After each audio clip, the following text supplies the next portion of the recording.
উপস্থিত আছি চারণকবি মুকুন্দ দাস হাই স্কুলে, মুকুন্দপুরের একটা প্রখ্যাত স্কুল, এবং এই স্কুলে কিন্তু আজকে হোমস ফাউন্ডেশন এবং সমাজ শিক্ষা মিশন কলকাতার সঙ্গে যৌথ উদ্যোগে কিন্তু মনের মনের ক্লাসের সেন্টার কিন্তু শুরু হয়েছে। কিছুক্ষণ আগেই এই ক্লাস উদ্বোধন করেছেন আমাদের অ্যাডিশনাল ডিস্ট্রিক্ট এডুকেশন অফিসার সমিতি শিক্ষা মিশন কলকাতার বিষ্ণুপদ সরকার মহাশয়। উপস্থিত ছিলেন আমাদের স্পেশাল এডুকেটর অরিজিতা এবং অন্যান্য প্রমুখ যে ব্যক্তিবর্গ তারা।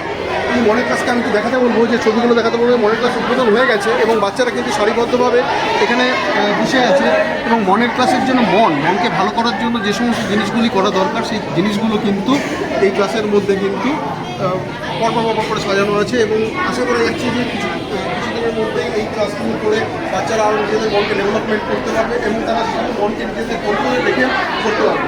যেহেতু রাজহাঁস যা রাজহাঁস পরমাত্মা বা মনের প্রতীক, আশা করা যাচ্ছে যে এই সার্বিক যে প্রচেষ্টা government of West Bengal education ডিপার্টমেন্টের সঙ্গে হয়েছে, এটা সর্বতভাবে সফল হবে এবং বাচ্চারা আরও ভালো থাকতে পারবে, মনের দিক দিয়ে তারা ভালো থাকতে পারবে। এবং মনের দিক দিয়ে ভালো থাকা মানে তাদের শারীরিক দিক দিয়ে ভালো থাকা, পড়াশোনার দিক দিয়ে ভালো হবে এবং তারা ভালো মানুষ হবে। ধন্যবাদ অরিজিৎদাকে।